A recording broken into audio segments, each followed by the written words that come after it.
to this meeting sponsored by the Ukraine Socialist Solidarity Campaign.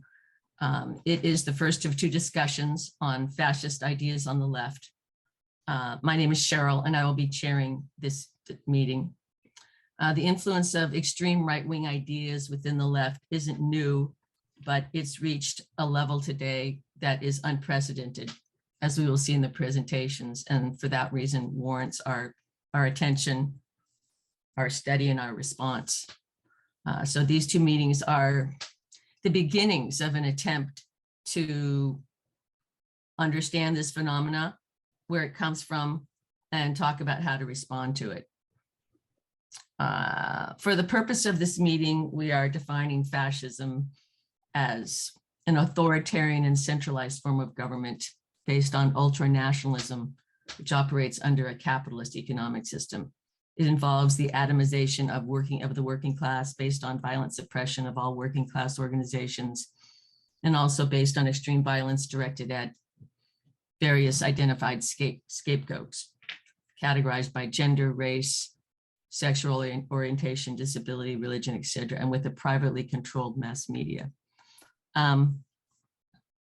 I put the link tree to our campaign in the chat, which has links to our points of unity and various other things. We've just recently sort of launched onto social media platforms.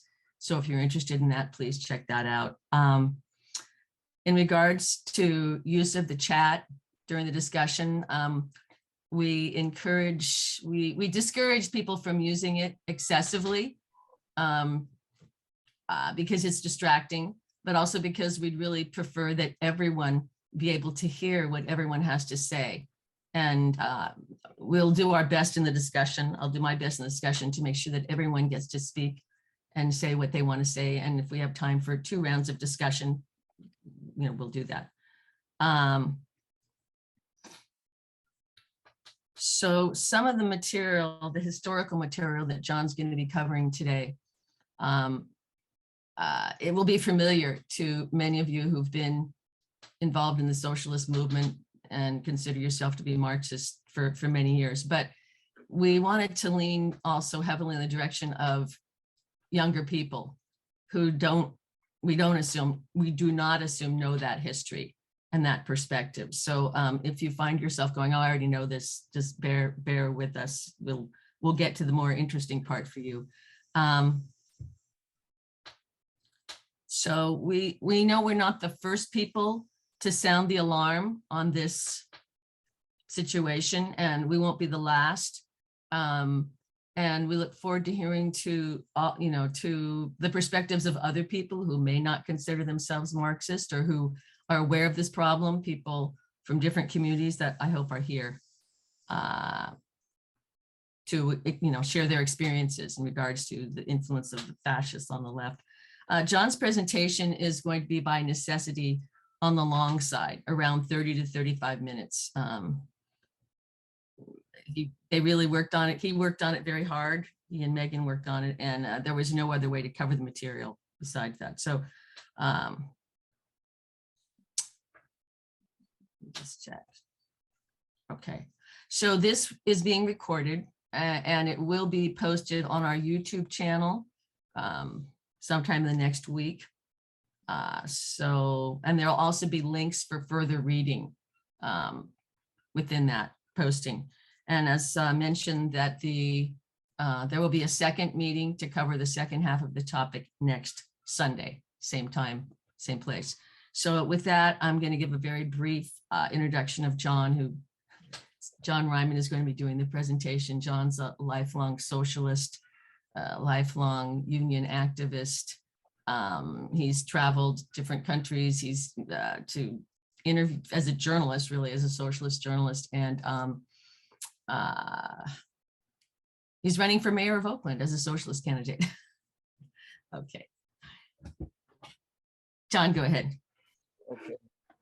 Well, thank you, Cheryl, and sisters and brothers and comrades. Putin's invasion of Ukraine has highlighted the recurring historical issue of parts of the Western left aligning with far-right and even fascist positions. That is not without precedent. What is unprecedented, though, is that this is the first time in history that the majority position of the Western left is in such an alignment. While it's true that bots, trolls, and covert assets have led this alignment, the historical inability to tell the difference between fascist ideas and values and our own such ideas and values represents a degeneration of the socialist movement that has been a long time in the making. Today, I'm going to discuss what are the political roots of this degeneration on the Western left, and how have fascist ideas expressed themselves on the left historically. I will also present some ideas on where this leaves socialists today. After, I look forward to a shared discussion on this complex topic. And for clarification before I begin, what I mean by the Western left really is the left in combination of the United States and Western Europe. With that out of the way, I'd like to begin. The majority of the Western left has abandoned its most basic duty, which is international working class solidarity. Among other things, this is demonstrated by the majority of the Western left not taking the slightest interest in what the working class or the left in Ukraine is thinking and doing.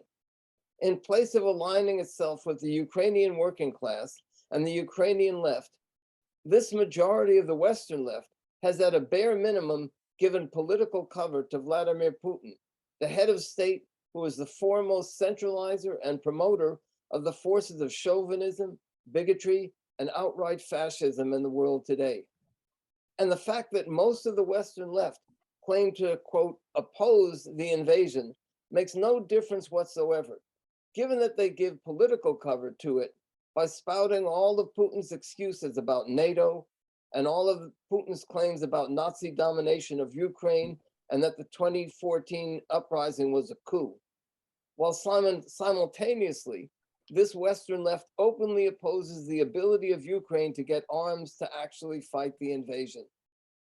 If we are serious about combating this political degeneration of the Western left and their alignment with fascism, we have to study the process through which this collapse in the elementary duties of socialism developed.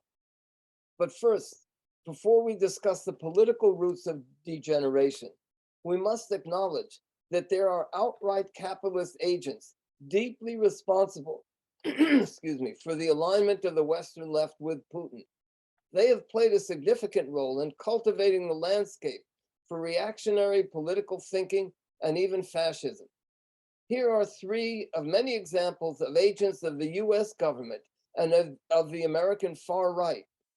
First, we have the influential so-called economist Michel Chossudovsky from Canada, who works with far-right conspiracy theorist Alex Jones. Jones, as many know, is famous for his website InfoWars and for his role in promoting Sandy Hook, that was a mass murder at a school in the United States, Sandy Hook denialism. He is also a racist. Second, we have Ramsey Clark, who helped develop COINTELPRO, which was the US government's program to infiltrate and disrupt the civil rights / Black Power movement and the anti-war movement in the US in the 1960s. Later, Ramsey Clark closely associated with the forces that overthrew the radical government of Maurice Bishop in Grenada. As a lawyer in private practice, Ramsey Clark also represented various international fascists. Today, Ramsey Clark is influential in the US, quote, anti-war movement through political work inside and with the Workers' World Party, also known as the WWP. Third is the example of former CIA agent Ray McGovern, who is a key figure in the US Party for Socialism and Liberation, commonly branded as the PSL. And we should note that this PSL is entirely different from the PSL or Party for Socialism and Freedom in Venezuela. The only thing they have in common is the same abbreviation. Both the Workers' World Party and the US Party for Socialism and Liberation are essential in the US left's so-called anti-war movement. Now there's another side to this capitalist agent coin also. As numerous principled activists on the US left and in international circles have pointed out for years, we also face this situation of having paid agents of the Chinese and Russian capitalist governments holding a visible presence in both fringe and more mainstream leftist media and organizations. These agents drum up easy disapproval of US policies while promoting or strategically remaining silent on Russian, Syrian, Chinese, and Iranian state policies, which are riddled with fascist positioning. These agents, many of whom are paid, if not all of them, include Vanessa Beeley, Benjamin Norton, Max Blumenthal, Eva Bartlett, Neville Roy Singham, Chris Hedges, and the now deceased Robert Fisk. Fisk, by the way, gained considerable credibility reporting live on the war in Afghanistan. However, he then went to Syria and became an agent of the fascistic Assad regime. Also, Neville Roy Singham, as an agent for the Chinese government, is a particularly important, although little known figure who has played a key role in disrupting the labor movement in South Africa. We will discuss him and others in more depth next week. These so-called journalists and so-called socialist activists and similarly paid types consciously sow the seeds of betrayal of socialist principles, the most critical being getting the left to abandon the fundamental principle of international working class solidarity. But I want to emphasize, for the seeds of fascist thinking to sprout, these agents need receptive soil and climate. It is our task now to understand how this pseudo-socialist soil and climate developed and what is its nature today. I'd like to begin this historical discussion by looking at the period between the two world wars. This is also known as the interwar period. Here in the US, there's a tendency to see fascism simplistically as being either German Nazis or as exclusively US ultranationalists. However, during the interwar period, there was the development in Europe of pan-European fascism. This pan-European fascism was also known as Eurasianism. And this tendency attacked the role of the US, which it saw as being controlled by the Jews and being too multi-ethnic and not European enough. Eurasianism centered around a form of cultural racism, more so than biological racism. And a man named Francis Parker Yockey, who was an American-born fascist but spent most of his political life in Europe, was a key figure in developing these Eurasianist ideas. We will see the significance of this trend with the rise of Putin later in this talk. There's also been a trend of radical, anti-capitalist, populist demagoguery in a layer of the fascist movement in both Europe and the US. A particularly clear example of this trend is what the Strasser brothers, Otto and Gregor Strasser, represented in the Nazi Party. The brothers went in somewhat different directions, and it was Gregor Strasser who ended up leading the, quote, Strasserite wing of the Nazi Party. This wing combined radical attacks on finance capital with support for German nationalism and anti-Semitism. And what could be more natural, since according to the anti-Semitic myths, it's the Jews who betrayed Germany in World War I, causing its defeat, and it's the Jews who supposedly control the banking industry. In fact, Strasserism was the Nazism that existed before Hitler took over. Hitler, in his 1920 Hofbrauhaus speech, said, quote, "Since we are socialists, we must necessarily also be anti-Semites because we want to fight against the very opposite, materialism and mammonism. How can you not be an anti-Semite being a socialist?" When Hitler took over the party, he wanted to get rid of all the socialist teachings of the party. He kept the name initially for the sake of name recognition and to attract German workers to the party. But in 1934, Hitler purged all the Strasserist elements in what was called the Night of the Long Knives, killing Gregor Strasser and those who belonged to the Strasser wing of the party. And it is important also to understand the context, the situation in Germany in which Strasserism developed.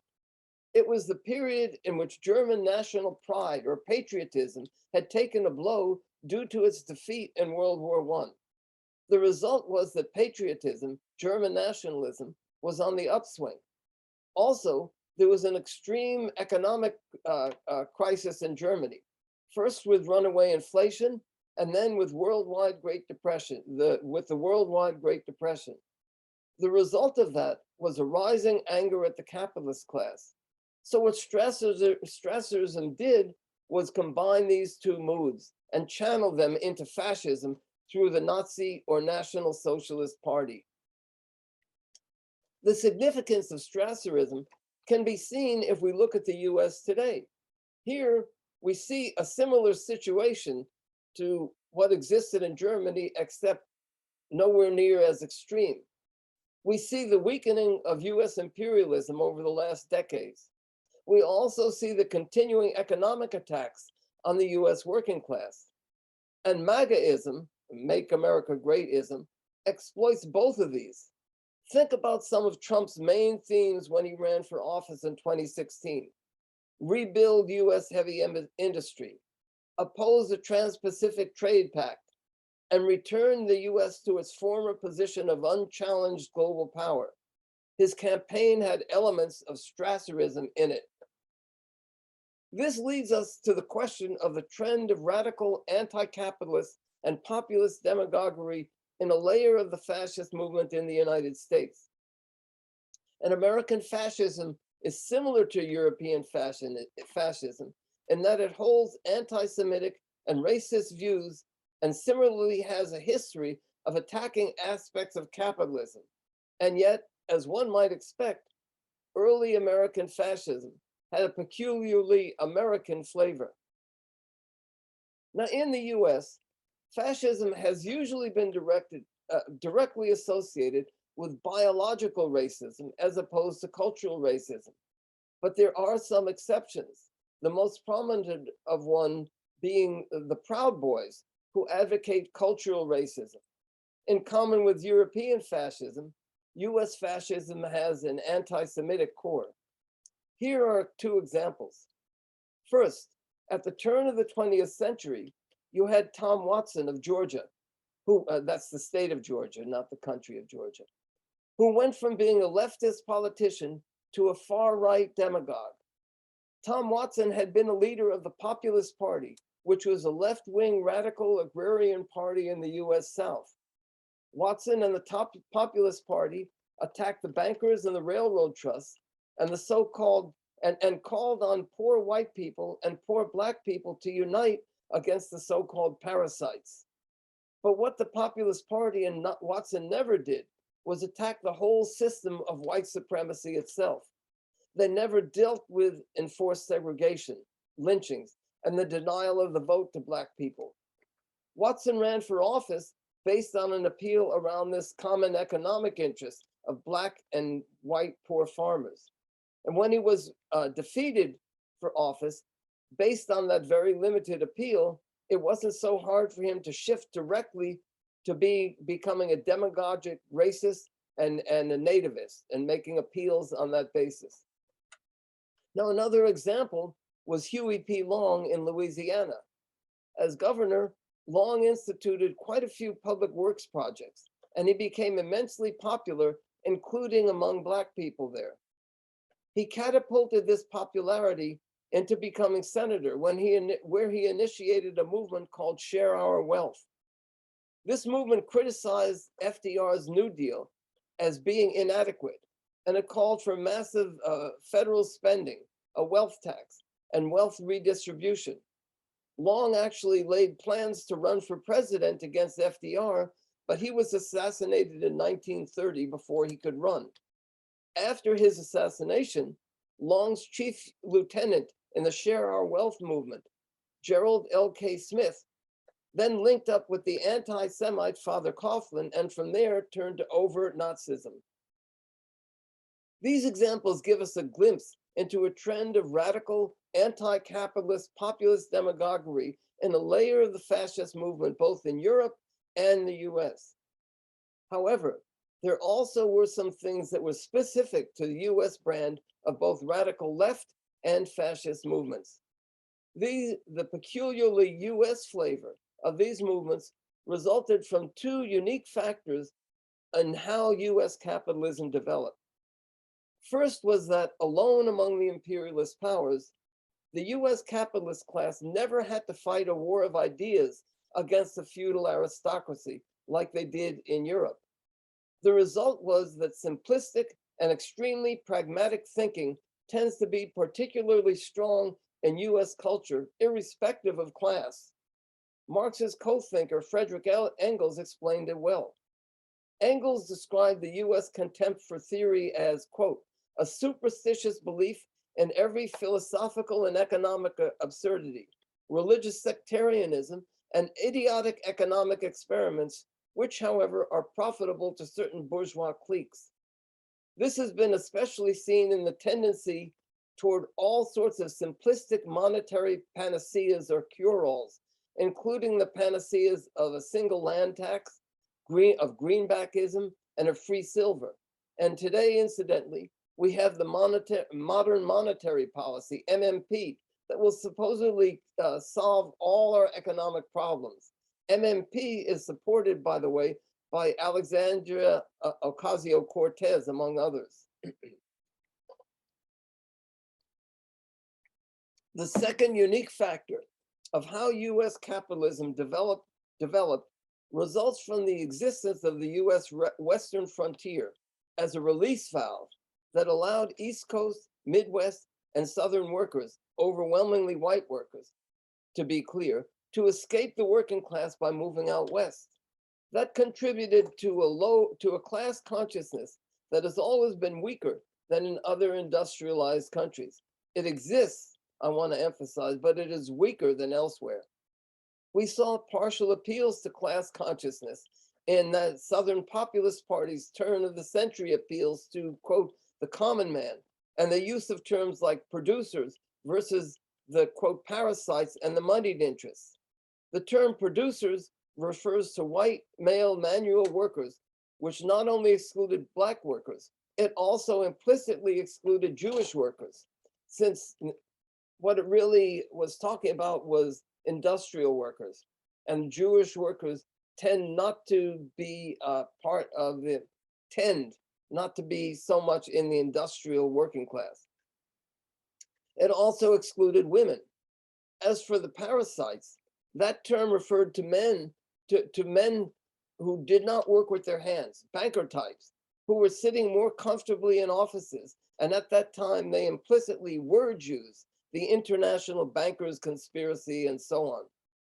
For comparison today, we see fascistic US Senator Josh Hawley, who gave the clenched fist salute to those who attempted the armed coup on January 6th. We see Josh Hawley giving similar populist appeals and implicitly anti-Semitic speeches against, quote, Wall Street. In sum, there's always been a trend of radical, anti-capitalist, populist demagoguery in a layer of the fascist movement, both in Europe and the US. The rejecting of a serious approach to theory in the United States, combined with an incomplete class consciousness, together were ripe terrain for racist demagogues to insert themselves in a peculiarly American way. That's what Tom Watson of the Populist Party and Gerald L.K. Smith, originally of the Share Our Wealth movement, represented. Now, as we know, the Russian Revolution of 1917 had a profound effect on the world's working class, including here in the US. And every socialist or even anarchist movement was partly defined by how it related to the new leaders of the Soviet Union, with supporters of that leadership, the various communist parties, really coming to dominate the left. I would like to briefly touch on the results of the degeneration of the Russian Revolution. And I will leave for another day a further discussion of the reasons behind that degeneration. But for anybody with eyes to see and ears to listen, it's clear that degeneration did happen, and that degeneration did have a profound effect on the left. What we can say is that, in my opinion, the Russian working class lost control over their own movement. In their place, a monstrous, corrupt, inefficient, and repressive bureaucracy developed. And again, some claim that that bureaucracy was a capitalist class. I disagree, but I think and hope that that issue can be delved into another time. Since that bureaucracy arose on the back of the revolution, it had to mouth the rhetoric of the revolution, while at the same time completely distorting the ideas of socialism, of Marxism, both in theory and in practice. But also because of how that corrupt and oppressive bureaucracy rose in the first place, it was in a precarious situation. As a result, this bureaucracy had to viciously suppress the working class, and in particular, all those so-called old or genuine Bolsheviks. Almost every single last one of them was executed by Stalin and his henchmen. The Stalinist bureaucracy eliminated its left opposition both in the Soviet Union and wherever the supporters of that Soviet bureaucracy gained any power abroad. Here in the United States, the degeneration of the Russian Revolution opened the door to a harsh capitalist counterattack, especially starting after World War II. That counterattack was carried out by all wings of the government, by the employers, and even by the union leadership. It was aimed not only at communists, but at any socialist whatsoever, and it sharply affected the working class. A whole layer of militants inside the unions was driven underground or out altogether. It hardly mattered whether they were communists, socialists, anarchists, or otherwise. If they weren't outright expelled, and many were, they were ostracized and silenced. I personally experienced this inside the Carpenters Union in slightly later years of this same period. The expulsion of the communists and others on the left from the unions was a major factor in opening the door to the domination of the unions in the United States by a conservative, pro-corporate bureaucracy. That domination continues to this day with disastrous consequences, including a further lowering of class consciousness and a further lowering in international working class solidarity. But it wasn't only the attacks from above. The US Communist Party insisted on blind loyalty to Stalin and his leadership around the world, starting around the 1930s. For example, if the Stalinist leadership of the US Communist Party got the word that we must oppose the US entering World War II, then no questions asked, that was the line. If after Hitler attacked the Soviet Union, the Stalinist leadership turned on a dime and said we must enter World War II to defend the Soviet Union, then no question asked, that was the line. And if in the course of the war, that meant scabbing on strikes or opposing struggles against racist hiring practices, both of which were clearly unprincipled positions at odds with true socialism, then no question asked, that was the line. And if the Stalinist leadership insisted that the Soviet Union was a workers' paradise and that all criticism was simply lies and capitalist propaganda, fake news it would be called today, then no question asked, that was the God-given truth. This is strikingly similar to today, where we have Western leftists touring Venezuela as guests of the Maduro government, or YouTubers and others touring Syria as guests of the Assad government and coming back with glowing reports. Back then, we had similar visits to the Soviet Union with similar reports on the workers' paradise that supposedly existed there. What resulted from this hardline culture within the dominant wing of the left at the time was a degenerate and reactionary political posturing, whereby anybody who actually tried to ascertain the actual facts for themselves was considered disloyal and probably an agent of US imperialism. Doesn't that sound familiar? And keep in mind, this was the 1930s and 40s. There was also another element to the political approach of those who supported the Soviet bureaucracy. And again, let's call them by their proper names, Stalinists. that was to get as far away as possible from a clearly articulated class consciousness. Instead, it was the, quote, progressive peoples of the world and the, quote, peace-loving nations and that sort of thing.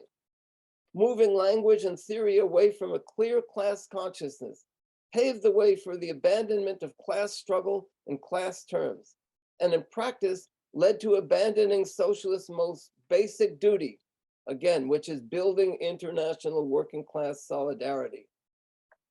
I want to emphasize here that the emergence of Stalinism is a critical juncture in the history of socialism.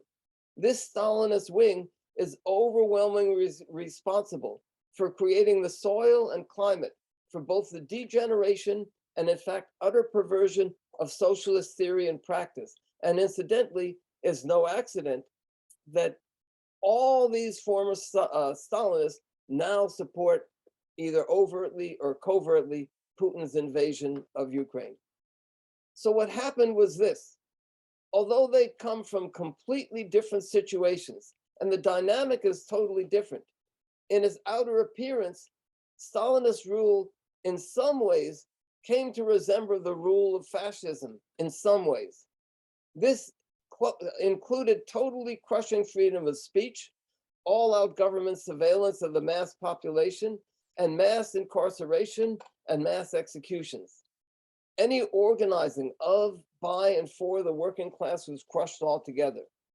And I want to emphasize, though, that in my view, equating Stalinism with fascism is fundamentally mistaken, mainly because fascism springs from a capitalist dynamic, and the Soviet Union was not capitalist, in my opinion. And there's all kinds of things that that result from that as far as the differences. The rise of Stalinism also affected the revolutions of the 1950s and 60s against colonial rule in Africa and Asia, from Congo to Algeria to Vietnam, and many stops in between. It affected both the course of these revolutions, and it also affected how the left in the imperialist countries of Europe and the US saw these revolutions. In the 1950s and 60s, the revolutions against colonial rule convulsed the planet. It was an inspiration for tens of millions of youth, myself included, in the imperialist world, including here in the US. And the US bureaucracy played a major role in these revolutions, as did a variant of Stalinism, Maoism, which came onto the scene in 1948, and it became basically Chinese Stalinism. Yes, the Soviet and Chinese bureaucracies supported these revolutions with both money and arms, but they insisted that these revolutions must not attack capitalism itself, and that the working class must subordinate itself to the so-called national capitalists. In the view of Stalinism, in the course of revolutions against colonialism, the working class had no independent role to play. They were not the subjects of history. They were just as objects, pawns to be pushed around. They were not to organize through their own independent organizations. They were not to adopt a worldview based on their experience as workers. They were not to bring the small farmers and others along behind them. Yes, they could be called upon to be the foot soldiers in an army controlled by a wing of the capitalist class. But just as any foot soldiers ever, their experiences and their suffering also didn't matter. All that mattered is the role of the generals, which in this case was the conflict between the Stalinist bureaucracy and the imperialists. The working class only mattered insofar as they served the interests of that Stalinist bureaucracy. That is why the suffering of the modern day foot soldiers, the working class and its allies, first in Syria and now in Ukraine, doesn't matter to these adopters of modern day Stalinism. That is why. It was Trotsky who vigorously opposed this Stalinist view in both theory and in practice. The goal of Stalinism for any struggle was simply whatever the Soviet or Chinese bureaucracy saw as being in its immediate interest. Thus, for example, the Arab communist parties supported the foundation of the racist state of Israel because, so the argument went, that would weaken British imperialism. The fate of the Palestinian people didn't matter. Now, what happened within the wider left here in the US, the left outside of the Communist Party and its immediate orbit? The 70s and 80s became an important turning point. The wider US left found itself working increasingly closely with the Stalinists via coalition building. You had, for example, coalitions to support the Sandinistas in Nicaragua. Of course, such revolutions deserve the support of the left in countries like the US. But what was effectively prohibited was any critique of the politics that of the leadership of that revolution and similar ones. These leaderships followed the dictates of Stalinism. Discussion of these political conditions by the wider US left was shut down not only by US Stalinists, for example, but also by those in the coalition with them, liberals, radicals, and even so-called Trotskyists. The wider left adapted to Stalinism, including its variant Maoism. It was largely complete, uncritical support. Any attempt to raise political questions about these struggles was branded as supporting US imperialism. What followed was inside the unions, you began to see US leftists adapting to union bureaucrats, as had the Stalinists. And outside the unions, US leftists began adapting to the liberals and the non-profiteers. There were two threads that ran through all of this. These threads reinforced each other. One thread was the denial of the independent role of the working class. That applied to the working class from South Africa to Nicaragua. It also applied to the working class inside the unions in the United States. The other thread was a consolidation of go along to get along and refusal to seriously investigate actual events. It was a self-imposed blindness. Now, I talked about the disastrous effects of Stalinism.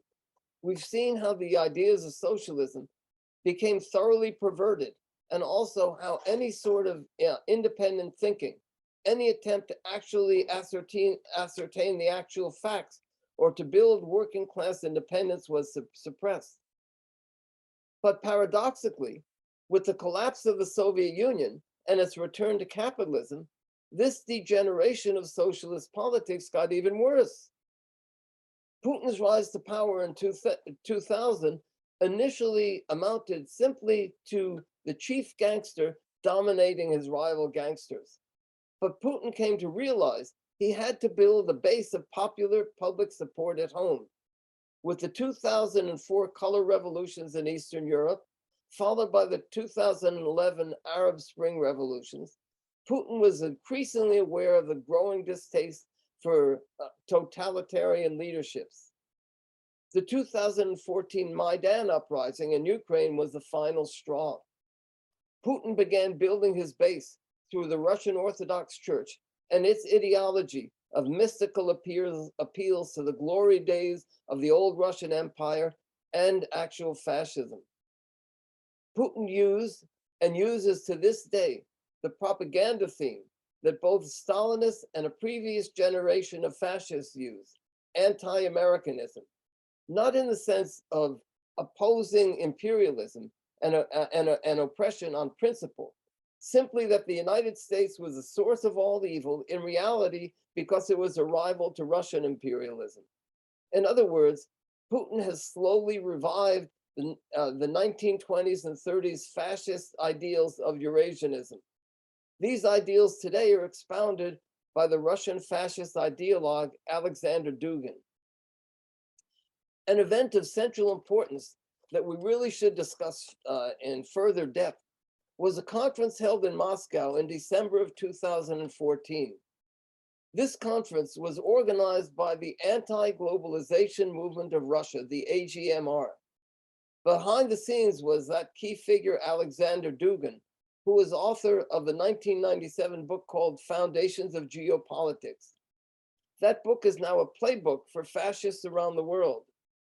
Dugin had spent decades traveling around Europe, meeting up with different fascists. And today he is the main political advisor to Putin. Putin's brain, he is called. And in my opinion, he probably played a key role, if not the key role, in Putin's decision to invade Ukraine. So in Moscow, in December 2014, the anti-globalization movement of Russia conference revolved around two themes. One was a multipolar world, and two was the right of nations to self-determination. Now, those sound like something that any socialist should support, but in reality, it was a revival of the fascism propounded during the interwar periods by Francis Parker Yockey, the American fascist and Eurasianist ideologue I mentioned earlier. By a multipolar world, what was really meant was a return to a form of Eurasianism. And as for the right of nations to self-determination, what was really meant by nations was that different ancient cultures and, quote, ancient peoples should have the sole right to inhabit any particular nation. Therefore, the right of nations to self-determination, as advanced by the AGMR and similar forces, is simply another form of cultural racism. Carried to its ultimate extreme, it can become an excuse for mass ethnic or national cleansing or even genocide. It has nothing to do with what genuine socialists talk about the right of, for instance, Ukraine to self-determination. It's a completely different thing.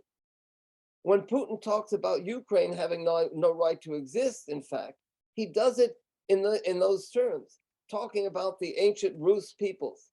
We see its real meaning most clearly with the example of the Hungarian chauvinist leader Viktor Orban, who put it perfectly when he said in 2015, quote, "We do not want to see in our midst any minorities whose cultural background differs from ours." That is what they mean when they talk about national self-determination. Now, Dugin, in his fourth political theory, in quotes, advocates that there is no left or right anymore. He argues that the left and the right should unite, and that is exactly what happened at the anti-globalization movement of Russia conference. You had fascists from all over Europe and the United States in attendance, including the overt white supremacist group, the League of the South. But you also had key figures from the US so-called anti-war left there, mainly from the radical left milieu around those two probable US agents I mentioned earlier, Ramsey Clark, the architect of COINTELPRO, who is now part of Workers' World Party, and Ray McGovern, the former CIA agent, who is now involved with the Party for Socialism and Liberation.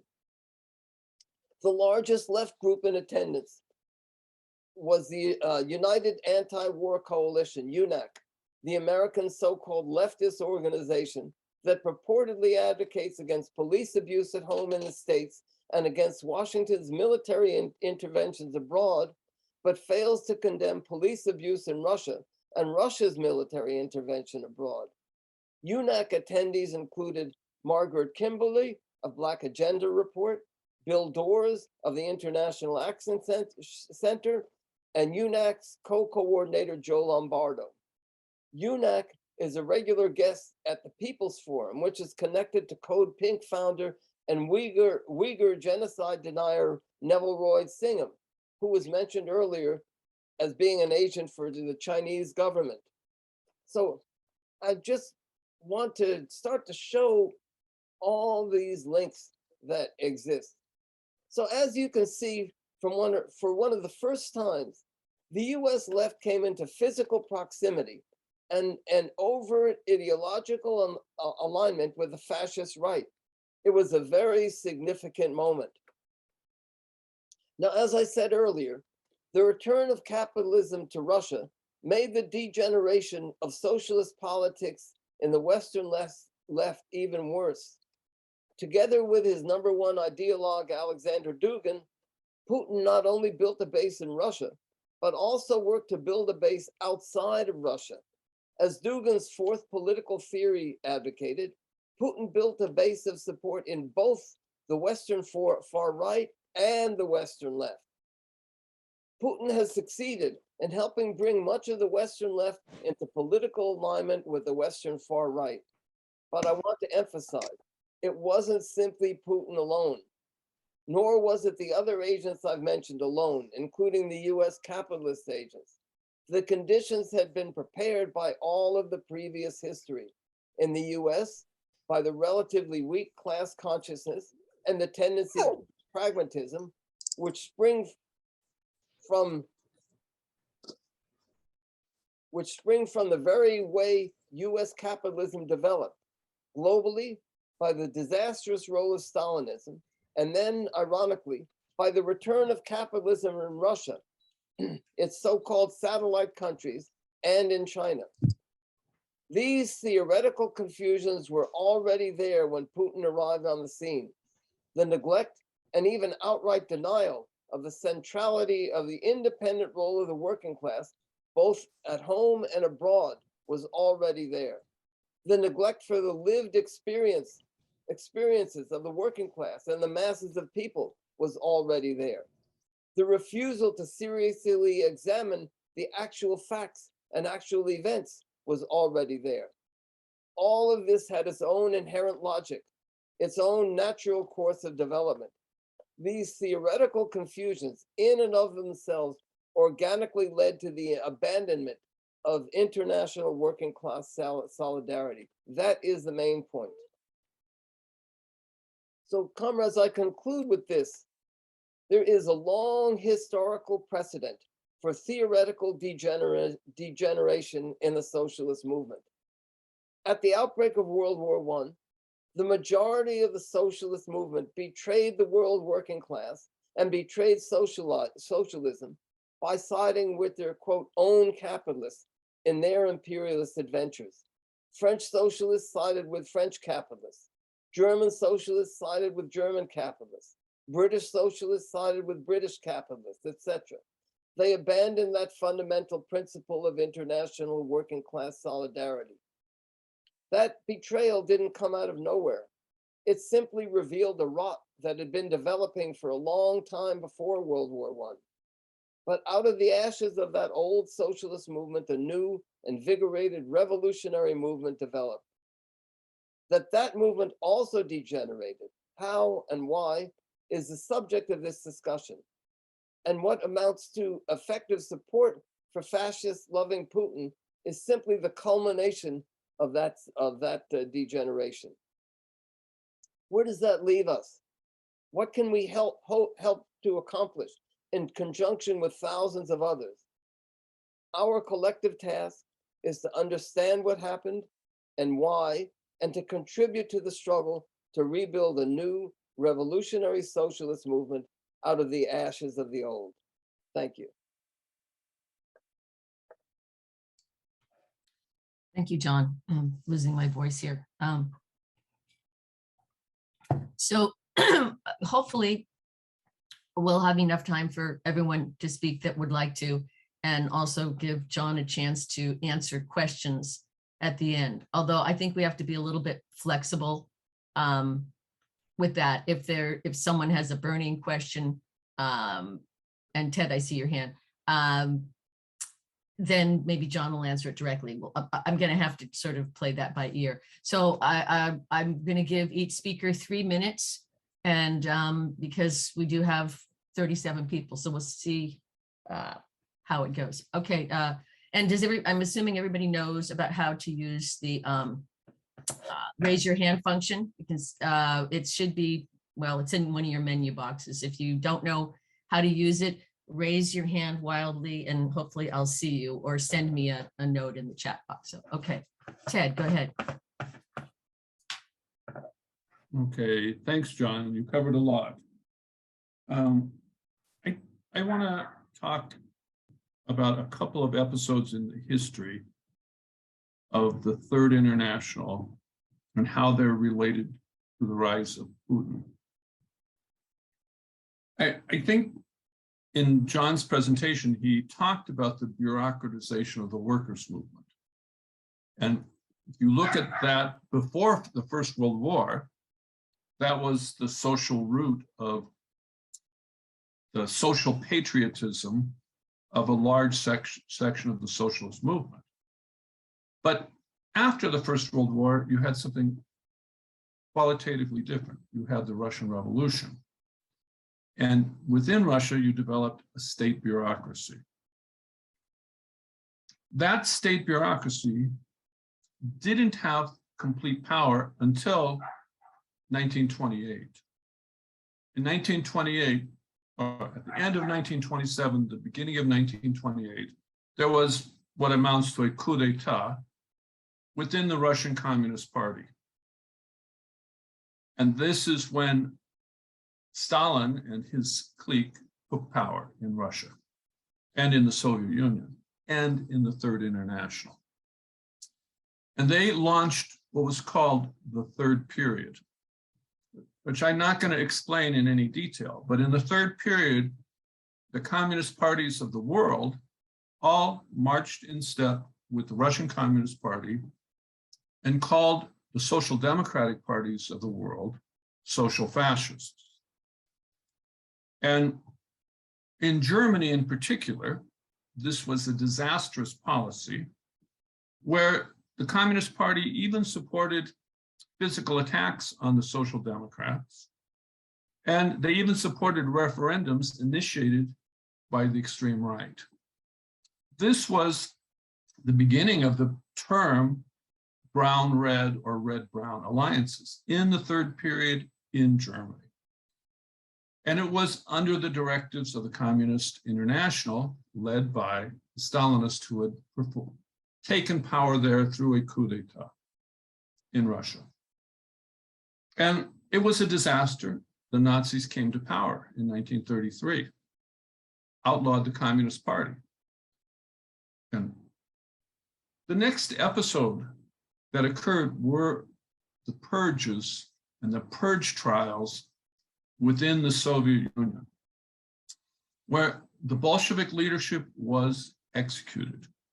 The leaders of the Red Army were jailed and executed. The central institution of the Russian and Soviet state changed. It was no longer the Communist Party. It was no longer the economic planning bureaucracy. It wasn't the military. It became the political police, which became the KGB. The KGB, from the 1930s until today, central institution of the Russian state. And this is a fact that is the most important fact in terms of the ideas of the Russian state at each period, which are pragmatic adaptations to whatever they feel the needs of that state are. The next point in this development is the collapse of the Soviet Union. Oh, Ted, I just want to stop you for a minute. There's no one else on the list, but I want to say you've been talking for 4 minutes, so maybe you can wrap it up. I will try. Okay, you can. When the Soviet Union became, by all accounts, a capitalist state, the KGB did not disappear. It transferred a lot of money outside of Russia. It became, again, the central institution when Putin took power himself. Okay, 30 seconds. The KGB was the organ of the state that maintained state relations with all the communist parties of the world. It was their responsibility. When Colombians went to the Soviet Union to study on scholarships, they were interviewed by the KGB. This is how cadres were built in all the communist parties of the world. It still exists. Under Putin now, they have a two-track policy. One track is using the left. The other track is building an international fascist movement around the ideas of Mr. Dugin. And when the United National Action Committee's ideas are not fascist, they use pacifist ideas. They don't use fascist ideology. But practically speaking, they are in sync and coordinating with the most dangerous fascist movement that has ever existed in history, the one led by Vladimir Putin. Okay, that's it. I just wanted to stress the centrality of the KGB and its development in the Soviet Union and its continued existence, and how it is the material link between the extreme right and the left today. Okay, all right. Thanks, Ted. Yeah, there was no one else with their hand raised at the time, so I used my chair's leeway to let Ted speak for longer. So I have Brad, Linda, and then Charles. So Linda, go ahead. You're on. Linda, you're muted. Yeah, hi. I want to also stress that the history is important, but my segment next week will be dealing with the ideological currents that are involved with this now. And it'll be more based in the U.S. U.S. groups and vectors for this, but I've come to view that the U.S. left is now subject to two COINTEL programs being conducted by two different intelligence agencies. One of which is the GRU, or I guess the FSB. I think it's the GRU actually in Russia. That's working these bots and paying these people and all this other garbage, and plus our own intelligence, the U.S. intelligence establishment, that the one that we're used to dealing with primarily. And I mean, the only way this could happen is from, as John said, massive political confusion on the left, and it comes through different ideological tendencies like pacifism, campism, and I just want to encourage people to come back next week and listen to myself and Megan, who's been an activist in the Syrian struggle and knows a lot about the degeneration of the left in Europe and the United States, how it's shown itself in the betrayal of the Syrian people. But that's it. Charles. Okay, thank you. Hi, everybody. I want to go back a little bit to the degeneration of the Fourth International. So we already heard about the Third International. Before Trotsky died, he spent a lot of time trying to prepare the Fourth International for the war, and they developed the proletarian military policy, in which basically he extended Lenin's method of fighting for working class independence in the inter-imperialist wars, and to fight for the working class to not put down the class struggle in the period of inter-imperialist wars. And that's the meaning of dual defeatism, basically, is, and he explained it in a number of the articles, I think Clement in the Tactics of War in the Fourth International explained that the task is to maintain the class struggle during the periods of inter-imperialist wars, to turn those wars into a class war against imperialism. And I think some of the differences that we have already expressed with John and some of the comrades here are over the nature of the war in Ukraine, which we see as imperialist war, inter-imperialist war indeed. And I think we've shown in a number of our articles, which can be seen at cwgusa.org, both that the role of sanctions imposed by the West against Russia are indeed understood all the way back to Wilson, President Wilson, as acts of war, deadly and silent, and the use of Ukraine as a semi-colonial proxy to expand the encirclement of Russia and China is not just a repeat of Putin position, but an actual strategic goal of US imperialism, which is facing the rise of the Russian Chinese imperialist bloc, something that they had not planned for. So we see the transition that's happening in the war over Ukraine as a turning point from the end of, the US had hoped for a second American century, but indeed they're not getting it because now they have to expand the fight for their hegemony, which is declining against the rising imperialist bloc. And in the Fourth International, in the period of World War II, the comrades. Charles, you've had 3 minutes. If you can just wrap it up. I'll wrap it up and point people back to the proletarian military policy, which was abandoned by the Fourth International, which we would point comrades to the Revolutionary History Journal and the Pierre Bourrier articles on Greece and how the Greek workers actually, Greek soldiers actually tried to take up that struggle. What we're seeing now is comrades have folded up the red flags and indeed are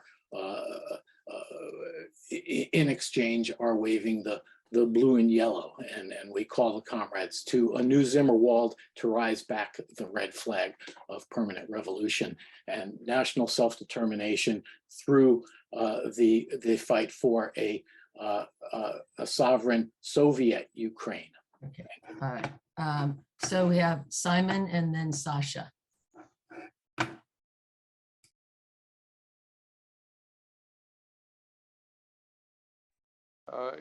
I think it's myself. I'm now to speak. Yes, go ahead, Simon. Okay, well, thank you. I am Simon Rodriguez from Venezuela.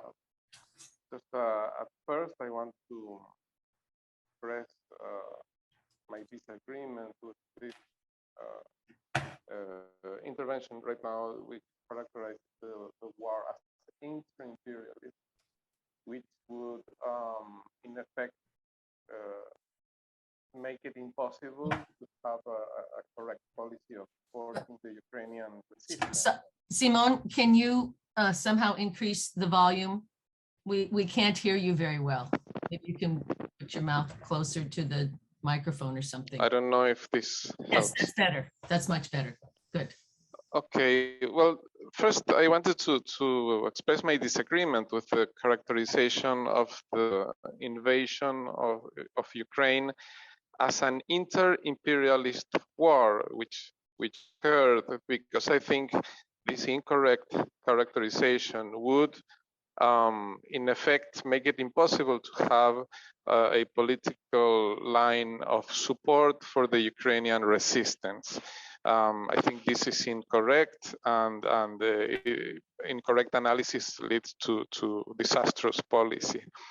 Going to the main subject of this meeting and what John talked about, these historical links between leftist organizations or tendencies with fascism.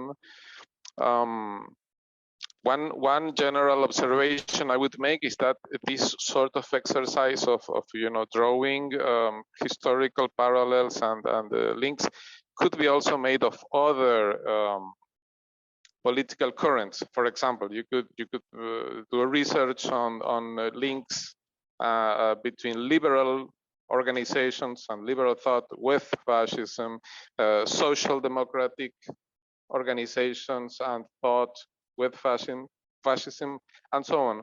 This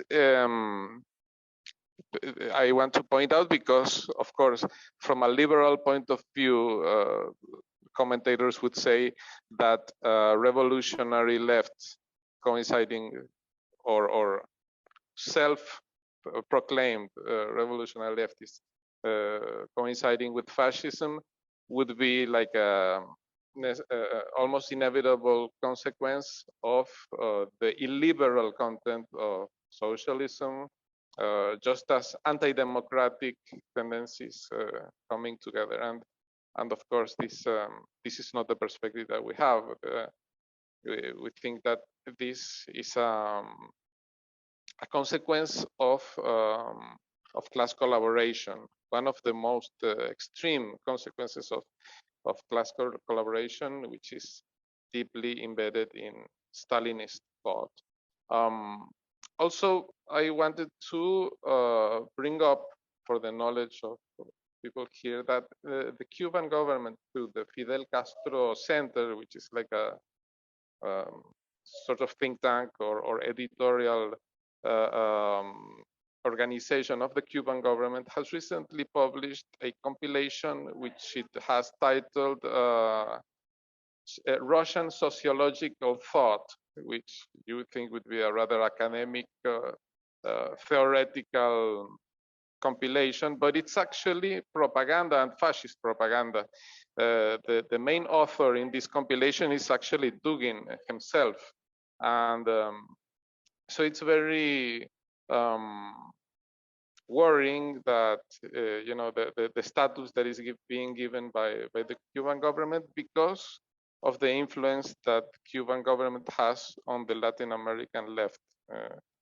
This is a worrying development, but if you look at what, for example, was the exterior policy of the Venezuelan government, which was based on multipolarity, and also the use of the self-determination discourse, which was not only in the Duginist sense, but also in a very simple sense that if the different peoples have the right to self-determination, then that means there can be different types of political regimes, and maybe because of cultural differences, some people like to have dictatorships.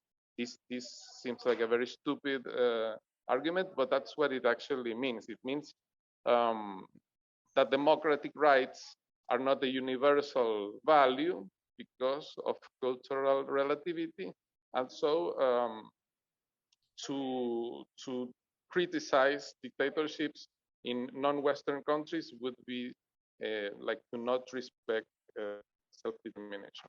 So I want to end my comments here. Thank you. Okay, all right. So I have Sasha and then Brad, and then I know that Patrick posted something in the chat box about South Africa that I think is really important, and I'm going to put him on the spot and ask him if he will speak after Brad.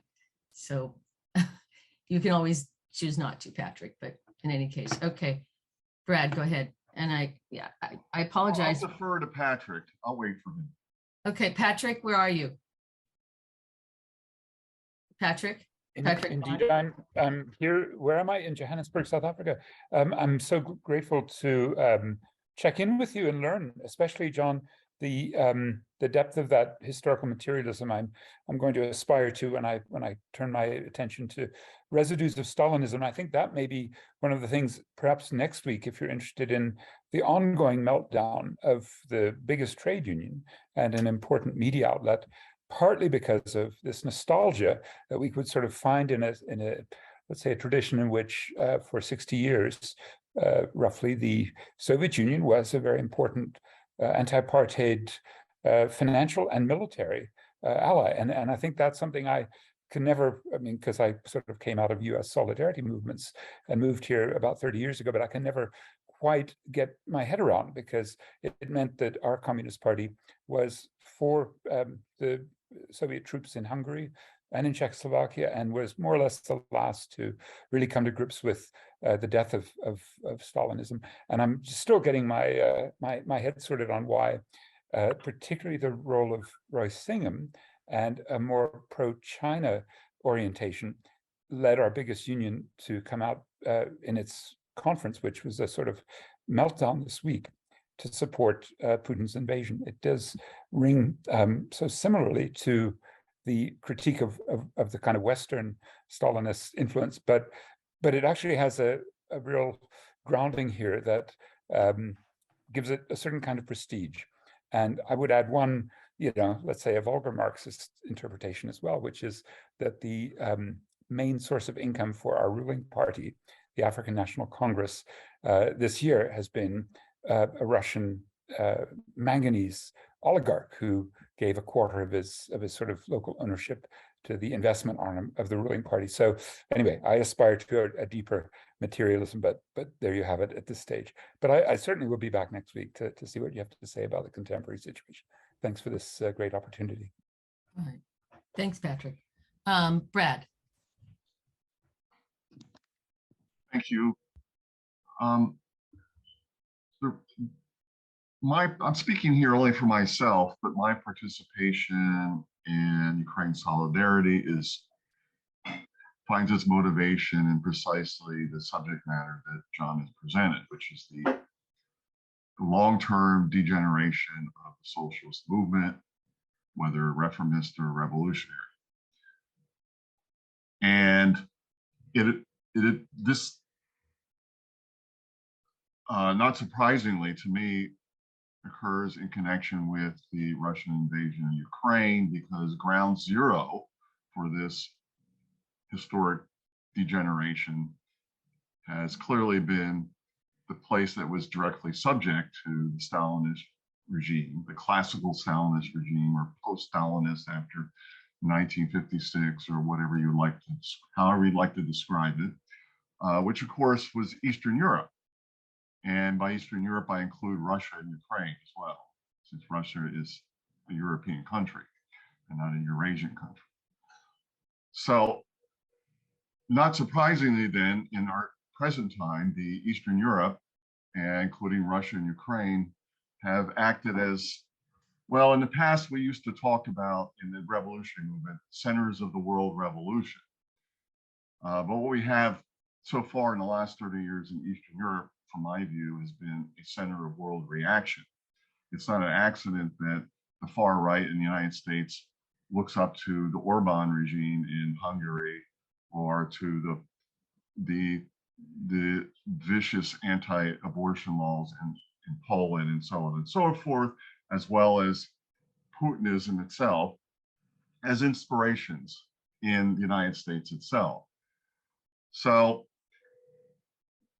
from my point of view, our actions here are an effort to, particularly in Eastern Europe, to counteract and halt the further degeneration of the socialist movement on the world scale. So that said, that I just want to make a quick comment about the use of the word fascism. And I distinguish between far right or right-wing reactionary ideologies in general and political movements in general, which have existed throughout the history of modern capitalism, with fascism, fascist movements in particular.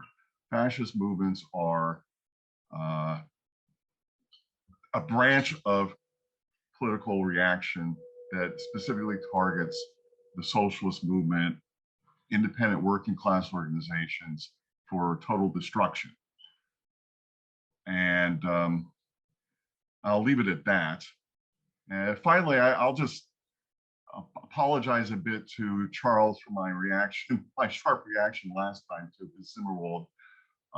I adhere to that, but to my perspective on this not being a Zimmerwald situation, but having looked at your website, I understand that you're broaching this in a friendly manner, and I accept it that way, even though I continue to disagree with it. And that's all I have to say. Okay.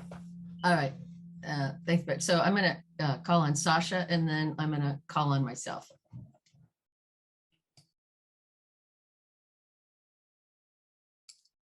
Sasha? Oh, Sasha apparently. Hello. Oh, there you are. Okay. Hi, sorry about that. Yeah, it's for some reason it's just started raining heavily where I am. So yeah, sorry if the sound's not very good. My name's Sasha Ismail. I'm a member of the mainly UK-based organisation Workers' Liberty, and I'm active in the UK Ukraine Solidarity campaign. I just wanted to make a comment really on what Charles said. You know, in it, in a friendly spirit, but hopefully quite sharply critical. Not so much about the specifics, which I think Simon has already answered about the problems with characterizing the conflict in Ukraine as simply an inter-imperialist war, but more about the method, which is that I kind of listened to the speech and it reminded me of something that I feel like I've heard on the left over years now, which is where, sorry, hang on, I'm just going to close my door.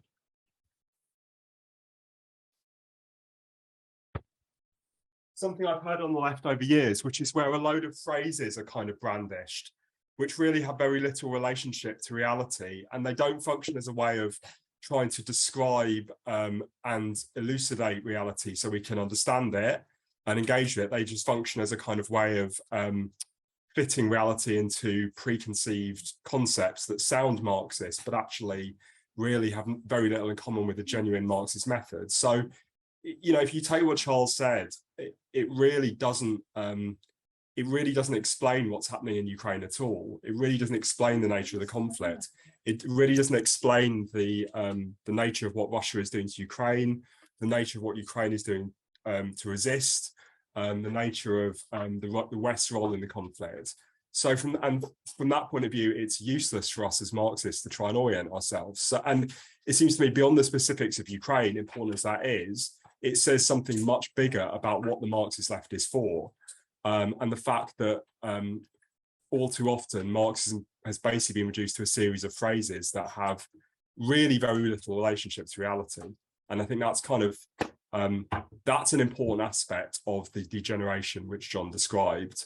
And, you know, it's something we have to kind of constantly challenge and try to address. I would recommend some books that the organisation I'm part of, Workers' Liberty, has published. I'll post a couple of links in the chat. And lastly, I just wanted to plug the UK-Ukraine Solidarity campaign meeting tomorrow about the attacks on workers' rights in Ukraine, which Vladislav, who I believe is on this call as well, is going to be speaking at. Everyone is welcome, regardless of disagreements. Everyone is welcome to that discussion. Thanks. Thank you, Sasha. So this alignment of the left and the right is still, I guess, even though I know a lot about, or relatively a lot about, the history that John covered, in current times, it's still something that I'm sorting out.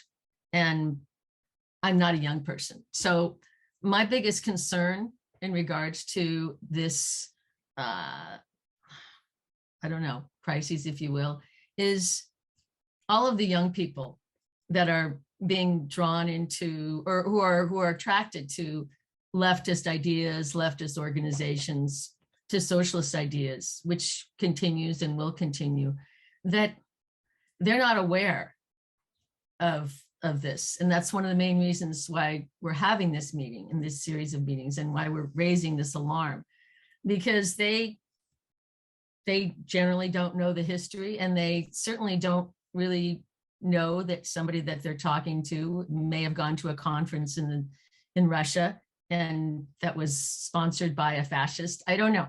I guess the question is how do you inoculate yourself against, how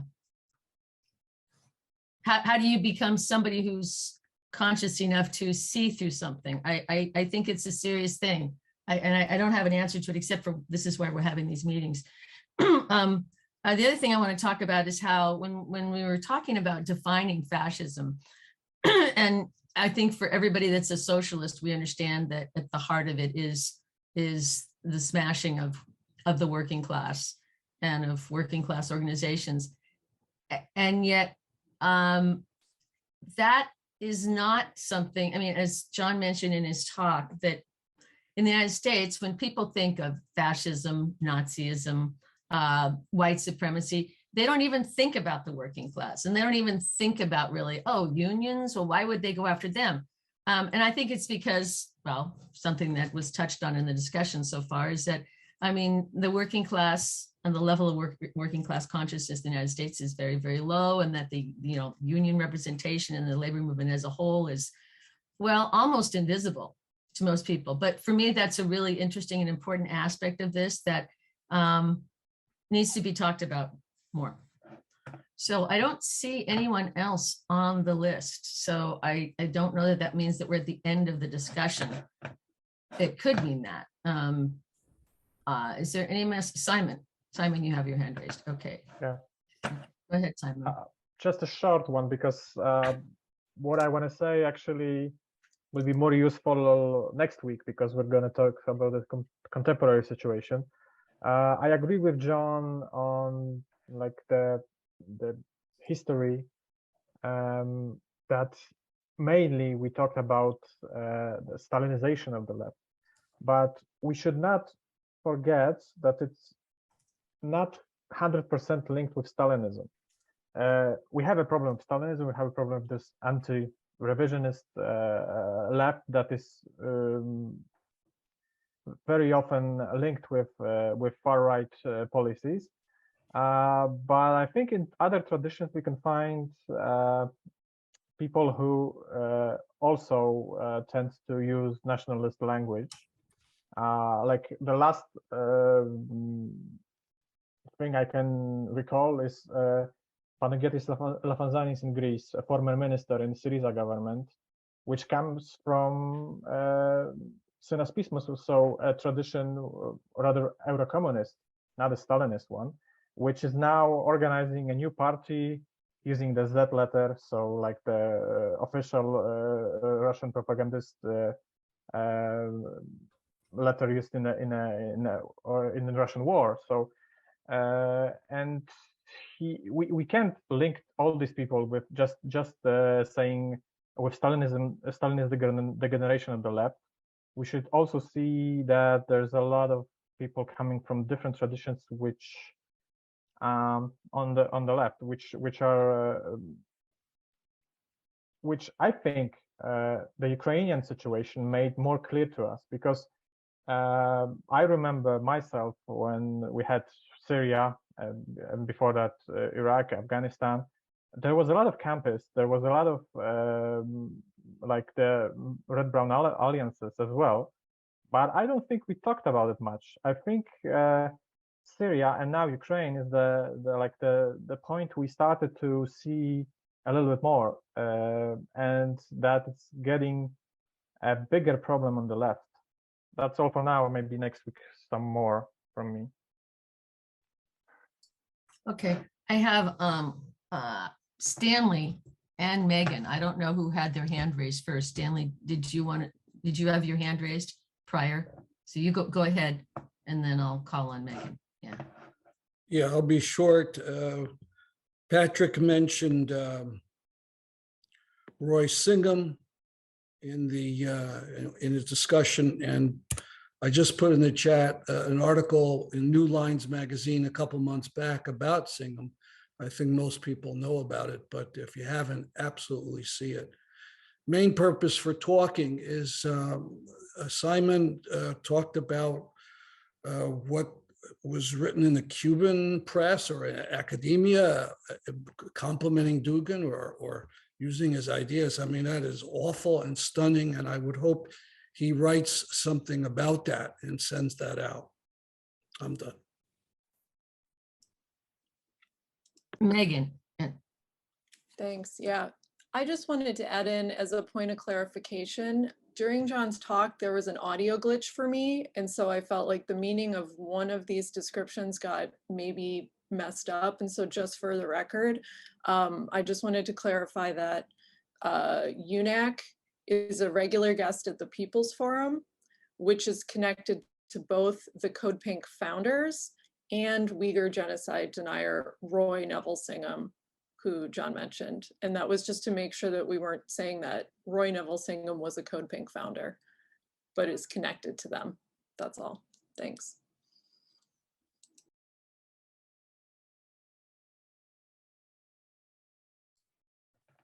I'm going to take this moment, since there's no one on the list that wants to speak, to to let everybody know that I just posted a link in the chat, which I didn't explain. I apologize. I'm going to explain it now. It's a link to the letter that our campaign has written in response to the DSA's International Committee's position on Ukraine. Okay, I see. Stack. Okay, I didn't realize stack is the term for getting in line. Okay, all right. In any case, please take a look at this letter. If you agree with it, please sign it. It's basically, it could be seen as a response to the entire section of the left that is calling for peace in Ukraine, for withdrawal of military support, et cetera, et cetera. So that's that. Okay, so I've got Luke next. Hi, sorry, I forgot about the raised hand function. Yeah, briefly, just on Francis Parker Yockey, John mentioned in the chat. It's actually just reading a very good book called Dreamers of the Day. That's a really exhaustive history of that whole period, kind of using Francis Parker Yockey as a touchstone. And I think you do really come away, or at least what I really came away with from that, is just a larger sense for how amorphous, or just how amorphous far right fascist ideas are, and just how many forms and variations they have taken and can take. And you just get such a sense, I think, as John explained, for just how much more complex it is than just a Hitler, Nazi Germany picture, including, I believe, Yockey's attempts to work with the Nasser government, I believe, in Egypt. I believe his attempts to work with the Communist Party of Great Britain in coalition to kick out the United States. So I think that's very interesting. And then in terms of how folks on the left see themselves, part of me almost is tempted to say, well, is this somehow in some way perhaps also a question for psychology or psychoanalysis in some way? And that might be kind of a simplistic way of looking at it. But, I do encounter very many people who, at least I have to believe, are being honest with themselves, or at least telling themselves that they are good, principled leftists, and yet would have positions, I guess, that we would consider unintentionally or perhaps unknowingly supportive of Stalin. So what does that say, in a way, almost, that one can not really know what they're doing in a certain way? Is that the correct way to approach it? Because I guess what I'm trying to explore is this idea of unknowingly doing something, if we agree that is what's going on. Because I think what we're getting at is that there are people who knowingly do something and knowingly understand what they support, and then somehow unknowingly do something. Maybe that's just a little bit too nitpicky, but I'm kind of trying to explore that. So thank you. Okay, I've got Brian. Yeah, Megan had her hand up first. So Megan, if you've got something to say, go right ahead. I think she already spoke. Yeah, she did, but okay. I'm okay, thanks.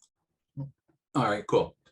Yeah, I think following up on Luke, and this might be more appropriate for next week, is that despite my communist leanings and stuff like that, I think one of the things that we face, besides the history and this sort of thing, is just the relative weakness of the left.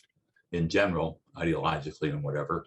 The bar is pretty low nowadays for being, a socialist, if you want to call yourself that sort of thing. I mean, with some organizations where socialism means the government pays for everything, then I don't understand why in their pantheon of leaders they don't include Otto von Bismarck, because here's a person who helped start medical care and old age pensions. So I think there's that. And I think another part that Luke got to is that,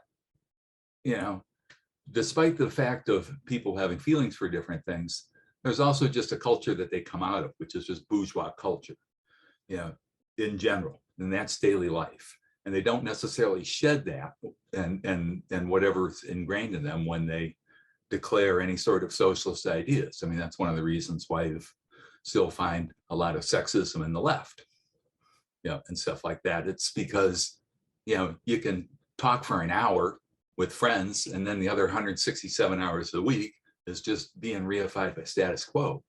So it's difficult, I think, for people to do it. I do think the bar is too low, which is more of a weakness of the left. And so I think that conversation is next week. But I think Luke's point is, I think it's well taken, because people are attracted to left ideas just as they're attracted to religion. And a lot of people treat left ideas like it's some sort of catechism and that sort of thing. And you just look at the book and it's like, that's what you have to do, as opposed to being a tool for analyzing the world and then moving forward to, to make the world a better place, basically, communist anarchy, I guess, would be the ultimate goal. Thank you. Okay. So I don't see any other hands raised, and I'm wondering, unless there is someone else who wants to speak, that I would call on John to just make any further comments, wrapping it up, and to remind everybody that we will be, that this has been recorded. It will be posted on the YouTube channel, and that next Sunday, Megan and Linda will be speaking on more of the contemporary players and situation of this topic. So, John, are you there? John Reimann. John. Yes, I'm here. I was just, okay. I was just unmuting myself. Okay. Sorry about that. So, first of all, I want to give a nod of thanks to the fellow members of this team that have put this together. Linda, Cheryl, and Megan, and especially Megan, who must have been 30 hours or more with me, helping me work through these ideas. And so what I want to emphasize is this is not a product of any one individual. And there's a political lesson to be drawn from that, in that our struggle to understand what's happening, without which we cannot deal with what's happening. And that struggle has to include an understanding of the history of where we come from. That is not the struggle of any one small group of people. It cannot be. So also I want to also put in a plug. If you found this discussion interesting or useful, I hope you will return and urge others to come back to next week's meeting. And I'd like to start by commenting on what Charles Rackless had to say. And Charles lives in my area. I've known him for years. I like him. I've worked with him. And I completely disagree with his approach. And I think that without comment, well, I want to comment on his general point, but first and foremost, and I think somebody else was commenting on this, maybe it was Simone, you can't start, especially in this period, you cannot start with a preconceived notion. That you can't just, of course, our conception of how we see the world, which is to say our theoretical views, you can't just drop them at the, just discard them at the drop of a hat. But sometimes when things just don't feel right, you have to say, well, wait a minute now, is something changed in the world? Is something different? And you have to go and investigate the actual facts. And I have to say, I think that's exactly what Charles is not doing. And I don't want to pick on Charles himself, but there's a wider point here that that is what the overwhelming majority of the Western left is not doing. And you can pick out this or that or the other particular fact in order to so-called prove your point. But it's a bit like, look, if you look at a river and the river flows in this direction, but there'll always be some little back eddies that go in the opposite direction. And so you can pick out watching that little back eddy over here and say, well, that proves my point that the river is going that way, when in fact the main current is going that way. So, and I do feel that that's what Charles is doing. And well, or let me change that. I do feel that that is what the majority of the Western left does when they call this a proxy war, an inter-imperialist war, and so on. Yes, of course, there are elements of that in this invasion. But start with just one particular fact, that the overwhelming majority, there were so many workers that volunteered to fight against the invasion in the early, right at the start, that the Ukrainian army couldn't handle them all. People were, according to many reports, people were trying to pay the military recruiters to get into the military. Now, if this is an actual a proxy war, you're not going to see that sort of thing. And so you have to, as I say, you have to look at the actual facts. And we have to think also about what are the consequences of what we advocate. And again, that's looking at things in a concrete way, not just in the abstract, not just imposing our theoretical constructs. We can't go anywhere without theory, but the theory is just the generalized history. And what the majority of the Western left calls for is two things: no sanctions on the one hand, and number two, no arms to Ukraine. So what does that mean? Well, no arms to Ukraine, we know what that means, no arms to Ukraine. Now the sanctions, you know, I'm not saying I support all the sanctions, but just let's look at it concretely. There are numerous reports, and enough that they have to be believed, that a lot of the factories, the arms factories in Russia, are starting to shut down entirely or slow down. They cannot produce or repair the arms that Russia is using to bomb Ukraine to smithereens, to slaughter thousands of Ukrainian people. They can't produce enough arms because of the sanctions. So what is the Western left calling for? They're in fact calling, in practice, calling for arming Russia, but not arming Ukraine. So again, I don't want to get into an argument over well, my point is not so much who's right and who's wrong on this issue, but again, the position of 99% of this Western left says in words they oppose the invasion, but their position actually is would if it had any effect, would strengthen the invasion.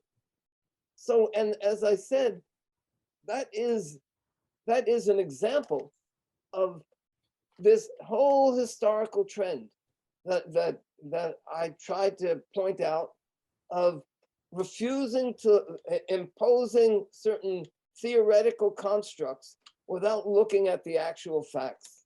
And I have to say this for myself, you know, when the invasion started, I had to think long and hard about, well, do I support the US sending arms to Ukraine? I mean, that goes against everything that I've stood for the last, I don't know, 40 years or something like that, or it seemed to, you know, because I've always opposed US military involvement anywhere in the world.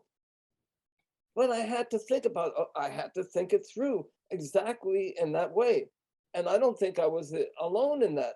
I'm raising myself as an example because it's not an easy conclusion for many of us, especially people of my generation. It's not an easy conclusion for us to reach. But when you look at it concretely, which is what Marxism is supposedly all about, how can you escape that conclusion? Incidentally, what that really shows is that this period in world history, we've reached a real sharp break in some ways. There's something that's fundamentally different that's arisen in this period in history. And I'd like to bring in or drag in by the hair, which I don't have very much of. I'd like to drag in by the hair another aspect. You know, I wasn't alone in being almost absolutely certain that Hillary Clinton was going to get elected in 2016. And when that didn't happen, you know, my view was, oh, well, Donald Trump is in, they're going to get him in line just like any other Republican. But that didn't happen. And what did you see? The great majority of the left here in the United States, the same left that now in practice supports the Russian invasion, they, ever since that time, they say, well, Trump is not fundamentally different. He's nothing different from Bush, Reagan, and so on. Really? Yeah, Bush and Reagan and them, they really tried to organize a military coup to remain in office. I mean, again, it's that same method of insistence on what was true in the past now has to be true now. And it's a disaster. It means that the left cannot play any serious role except, whether they intend to or not, actually supporting Putin. And I want to say, in reply to what Luke said, that yeah, there may be some well-meaning people who in practice support Putin, but you know, it's not only what you think affects what you say, it's the other way too. What you say will affect what you think and will affect your actual intentions. And if you repeat lies often enough, if you often enough cover for mass murder, mass rape, mass atrocities, you see, there's a video circulating of some Russian soldier actually castrating a prisoner, a Ukrainian prisoner of war. If you cover up that stuff often enough, then your whole socialist, revolutionary, working class, whatever you want to call it, integrity gets flushed down the toilet. So you might have started, I'm not referring to Luke with this, I'm referring to the general process. They might have started out as good and well-meaning, but you know, it's not anymore. I want to thank Patrick Bond, just not for his presence here and for the points that he made. Yeah, this Neville Roy Singham guy is a really interesting character. And as Megan said, he's not clarified. We didn't mean to say he's the founder of Code Pink. He's married to one of the founders of Code Pink. Jody Evans, I think is her name. And he must be the main financier behind it. And of course, Code Pink is probably the most prominent so-called peace and justice group in the United States. And they're not only calling in effect for Ukraine to surrender by just simply a negotiated peace at this time. That's what that means. They're also supporters of the Iranian dictatorship, Code Pink is. So, I mean, that's calling for justice, support. I mean, and they have, it's not just Code Pink. It's the fact that Code Pink isn't laughed or booed out of the arena by everybody else on the left. And so we have to see how this has played out in other parts of the world. And I think that what Patrick raised about South Africa and NUMSA, I remember in the 1980s, the Black South African labor movement was the envy of serious trade unionists all around the world. And, you know, what happened there is not that different from what's happened here in some ways.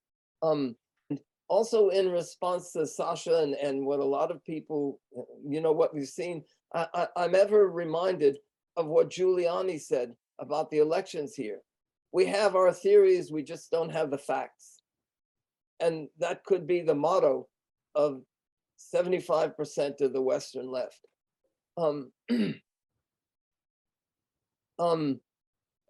I agree with what Simon said about this not being 100% linked to the role of Stalinism.